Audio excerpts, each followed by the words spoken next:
Previously, we've looked at creating our own methods and overloading our methods. Now we want to look at something called overriding our method, which is very similar sounding, but has a completely different meaning.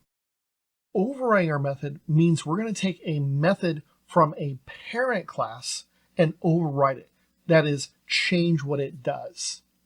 Now, if I look at my code here, you'll notice that my public class is not extending any other classes. That means that it is not having a parent class. Sort of. You see, all classes extend the class object.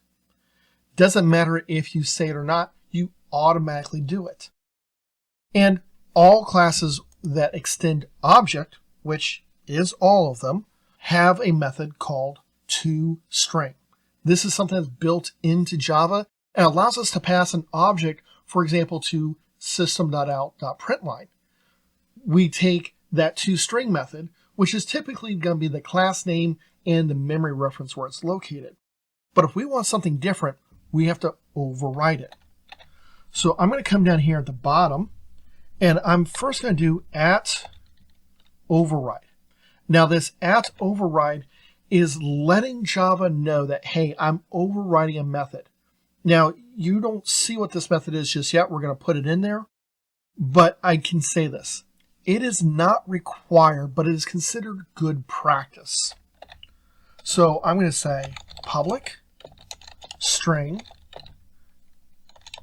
and I have to match both the method name as well as my parameter list.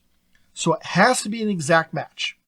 Now I'm getting an error right now on toString, and this is because I'm not returning anything. So if I hover over this, you can kind of verify that. Must return a result of type string. Fine, let's go ahead and do that. I'm going to say return. I have a string here, so this is now matching. And I can specify anything I want. So I could specify this is a planet. And this is correct. It will work. It is a string. I could change this and say, you know what? I'm going to return this dot message. Now message is a variable and that message is a string. And so this works. I could say something like a combination.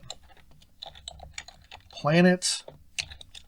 And then I want to say this dot location plus new line character plus this dot message. Now this might work, or in some cases it's going to give us a little bit of an issue because my location is an integer, and so some versions of Java don't like this. So I can always come in here and change this up and say integer dot toString, and notice here I'm going to put in this dot location. So this way I'm converting the integer to a string to append to my string. So I can do that as well. So notice that I can return a string literal. I can return a string variable. I can concatenate strings with other data, sometimes even calling other methods, whether it's part of my object itself or it's some other class or class object, doesn't matter. This gives me a lot of flexibility, and it's basically like doing any other method.